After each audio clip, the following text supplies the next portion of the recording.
آپ نے سوال کیا کہ صرف کیا پڑھی لکھی عورتیں پروگرس کر سکتی ہیں، ان پڑھ نہیں کر سکتی؟ اچھا، پہلی بات تو یہ سمجھ لیں کہ پڑھائی لکھائی بہت ضروری ہے کسی بھی لڑکی کے لیے.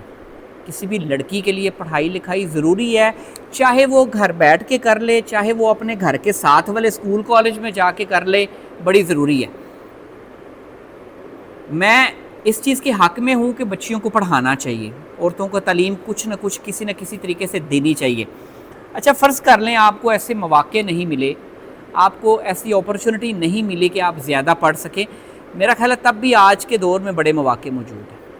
آپ کو اگر فرض کر لیں باؤنڈریز ہیں، لمٹس ہیں، نہیں جانے دیا جا رہا، اپنے اپنے فیملی سرکمسٹانسز ہوتے ہیں، بندہ لڑ تو نہیں سکتا، آپ کے پاس پھر بھی بڑے مواقع ہیں. آپ کو مثال دیتا ہوں میں ایک.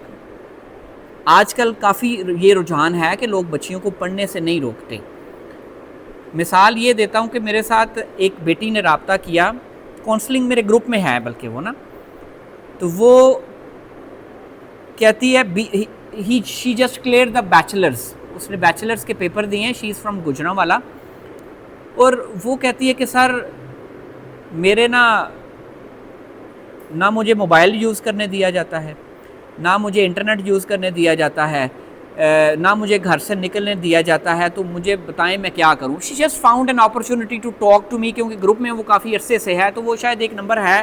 اب یہ ہر بندے کا اپنا اپنا طریقہ ہے کہ وہ کیسے اپروچ کرتا ہے، وہ اگر وہ میرے پر ٹرسٹ کرتا ہے.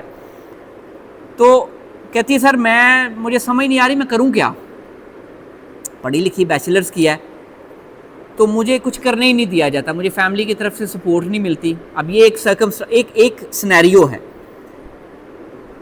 دیکھو اس سارے سینیریو میں بھی اس نے بیچلرز کر لیا، اس کو بیچلرز کرنے دیا گیا. تو بات یہ ہے، میں نے جو اس کو جواب دیا، میں نے کہا بیٹا بات یہ ہے کہ آپ نے بیچلرز کر لیا، آپ کو بیچلرز تک لے آئے آپ کے گھر والے. تھوڑا سا میں نے گھر کے بارے میں پوچھا تو اس نے بتایا کہ میرے امی ابو بڑے سپورٹیو ہیں، لیکن میرا بھائی ہے نا جو بڑا، وہ جو ہے وہ مجھے یہ نہیں کرنا، وہ نہیں کرنا، یہ کیوں کر رہی ہو، اس طرح نہیں کرنا، کوئی شک خدشات اس طرح کی چیزیں وہ. تو میں نے کہا بیٹا ابھی تھوڑا سا صبر کر لو. آگے اس نے مجھے بتایا کہ میرے ماں باپ آپ میری شادی کے بارے میں سوچ رہے ہیں. تو میں نے کہا آپ کو شادی کے بعد فیلڈ مل جائے گا، آپ ابھی سفر کر رہی ہو، آپ کو شادی کے بعد موقع مل جائے گا کہ آپ اپنے ٹیلنٹ کو ایکسرسائز کرو. یہ اس کو میں نے سمجھ لیں حوصلہ دیا، دلاسا دیا. کیوں؟ کیونکہ صبر کرنے کے لیے آپ